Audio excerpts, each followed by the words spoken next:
സ്ലീഹകാലം 6-ാം വ്യാഴം. വിശുദ്ധ മർക്കോസിന്റെ സുവിശേഷം 10-ാം അധ്യായം 48 മുതൽ 52 വരെയുള്ള വാക്യങ്ങളുടെ വിശകലനം. അന്ധനായ ബർത്തിമേയുസിന് കാഴ്ച.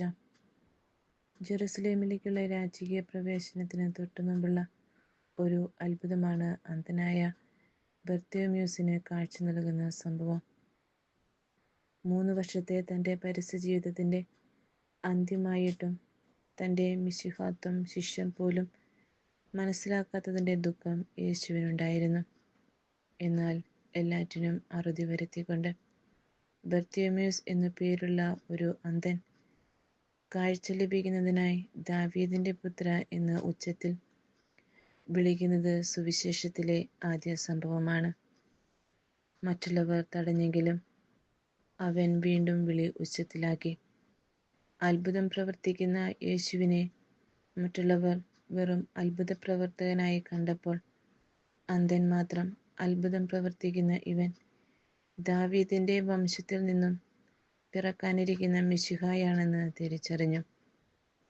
അവനെ വിളിക്കുക എന്ന ക്ഷണം കിട്ടിയതും അവൻ പുറംകുപ്പായം ഊരിയെറിഞ്ഞ് അവൻ്റെ കാൽ കീഴിൽ വന്നെത്തി.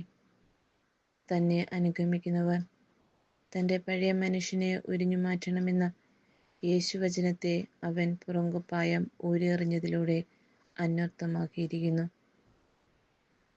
തൻ്റെ ജീവിതാന്ത്യത്തിൽ നടക്കുന്ന ഈ അത്ഭുതം കേവലം അത്ഭുത കഥയല്ല, മറിച്ച് ഭാവിയിൽ ഇനി സംഭവിക്കാനിരിക്കുന്ന വലിയ മാറ്റത്തിൻ്റെ നാന്ദിയാണ്. അവിടെ കാഴ്ചയുള്ളവർ പലരുമുണ്ടായിരുന്നു. എന്നാൽ കാഴ്ചയില്ലാത്ത അന്ധനു മാത്രമേ ഉൾക്കാഴ്ചയുണ്ടായിരുന്നുള്ളൂ. അതിനാൽ അവൻ്റെ അനുഗമനം സത്യസന്ധമായിരുന്നു. എത്രയേറെ ദൈവത്തിൽ നിന്ന് ആനുകൂല്യങ്ങൾ സ്വീകരിക്കുന്നുവോ അത്രയേറെ മനുഷ്യൻ ദൈവത്തിൽ നിന്ന് അകലുന്നു.